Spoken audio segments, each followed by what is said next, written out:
24 करोड़ रुपए।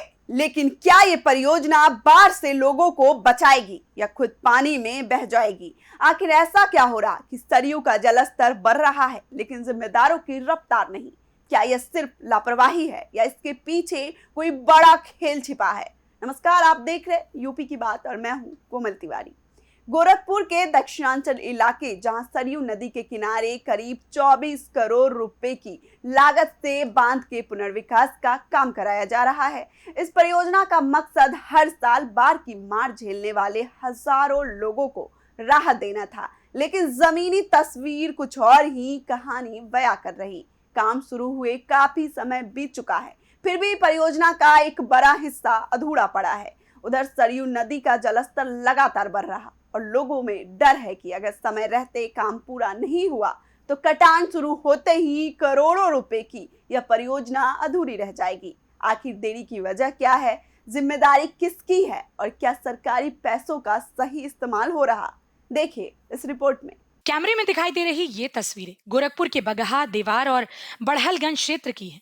यही सरयू नदी के किनारे 24 करोड़ रुपए की लागत से बंधे के पुनर्विकास का काम चल रहा है, लेकिन मौके पर पहुंचने के बाद जो हालात दिखाई देते हैं वे कई सवाल खड़े करते हैं। स्थानीय लोगों का कहना है कि काम की रफ्तार बेहद धीमी है, कई जगह निर्माण अधूरा है, जबकि बारिश का मौसम अपनी चरम की ओर बढ़ रहा है।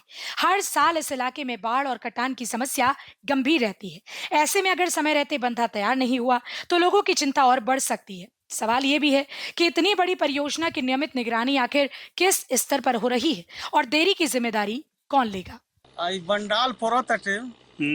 हाँ, आई बंडाल से कोनो फायदा नहीं बा। कौन जगह है ई? आई बगहा पड़ेला, बगहा देवार। हाँ। तो ई कब से काम होता? काम आज 1.5 महीना से होता काम है। अच्छा, तो का लगता मतलब बरसात तक हो जाई? बरस ना ही आशा नहीं हो पाई। एक बार फिर कटान हुई का? कटान तो बुझाता हुई जो बंडाल पड़ता तो रुकी ना है। काम से संतुष्ट नहीं बड़ा लोग ना, इस काम से संतुष्टि नहीं। ठीक। जानकारी के मुताबिक इस परियोजना का ठेका बाराबंकी की एक फर्म को दिया गया है। सरकारी नियमों के अनुसार बड़ी लागत वाली परियोजना की निगरानी उच्च स्तर पर की जाती है। ऐसे में अगर काम तय समय सीमा से पीछे चल रहा है तो ये स्वाभाविक है कि लोग जवाब मांग रहे हैं। हालांकि ये तय करना जांच एजेंसियों और संबंधित विभाग का काम है कि देरी के पीछे तकनीकी कारण है, प्रशासनिक लापरवाही है या किसी और स्तर पर गड़बड़ी हुई है। लेकिन इतना जरूर है कि यदि बरसात के दौरान काम रुक जाता है तो परियोजना की लागत और समय दोनों पर असर पड़ सकता है। अब लोगों की नजर प्रशासन पर है कि वह इस काम को समय पर पूरा कराने के लिए क्या कदम उठाता है। फिलहाल सबसे बड़ा सवाल यही है कि जब बाढ़ सर पर खड़ी है तब जिम्मेदारों की नींद आखिर कब खुलेगी? करोड़ों रुपए की योजना का मकसद लोगों की जिंदगी और उनकी जमीन बचाना था, लेकिन अगर काम समय पर पूरा ही नहीं होगा तो इसका फायदा किसे मिलेगा? अब देखना होगा कि अधिकारी इस मामले में तेजी दिखाते हैं या फिर हर साल की तरह इस बार भी लोग बाढ़ और कटान के भरोसे छोड़ दिए जाते हैं, क्योंकि जब तक काम कागज से निकलकर जमीन पर पूरा नहीं होगा तब तक लोगों को राहत नहीं, सिर्फ इंतजार ही मिलेगा। मैं इस वक्त गोरखपुर के दक्षिणांचल में बड़हलगंज के दीवार बगहा में हूँ। बाढ़खंड यूपी का ये क्षेत्र है और आपको बता दूं कि यहाँ पर 24 करोड़ रुपए से बंधा पुनर्निर्माण का कार्य करवाया जा रहा है। कार्य अब तक पूरा नहीं हो पाया है। कप्तान सिंह एंड मैसर्स के पास ये काम है और आप देख सकते हैं कि किस तरह से तस्वीरों में आप देखेंगे कि किस तरह से हीला हवाली की गई है काम में। और अब जो नदी का सरयू नदी का जलस्तर है वो धीरे धीरे बढ़ रहा है। ऐसी स्थिति में सैकड़ों गांव प्रभावित होंगे। जनप्रतिनिधि भी इस पर सवाल उठा चुके हैं।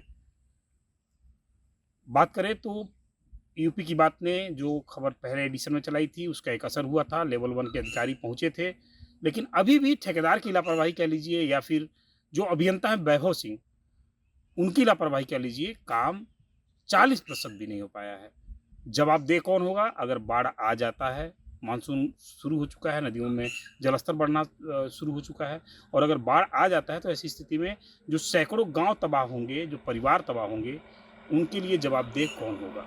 सहयोगी राउत में प्रदीप, गोरखपुर। तो फिलहाल सवाल यही है कि जब बाढ़ सिर पर खड़ी है तब जिम्मेदारों की नींद आखिर कब खुलेगी? करोड़ों रुपए की योजना का मकसद लोगों की जिंदगी और उनकी जमीन बचाना था, लेकिन अगर काम समय पर पूरा ही नहीं होगा तो इसका फायदा किसे मिलेगा? अब देखना होगा कि अधिकारी इस मामले में तेजी दिखाते हैं या फिर हर साल की तरह इस बार भी लोग बाढ़ और कट्टान के भरोसे छोड़ दिए जाएंगे, क्योंकि जब तक काम कागज से निकलकर जमीन पर पूरा नहीं होगा तब तक लोगों को राहत नहीं, सिर्फ इंतजार ही मिलेगा।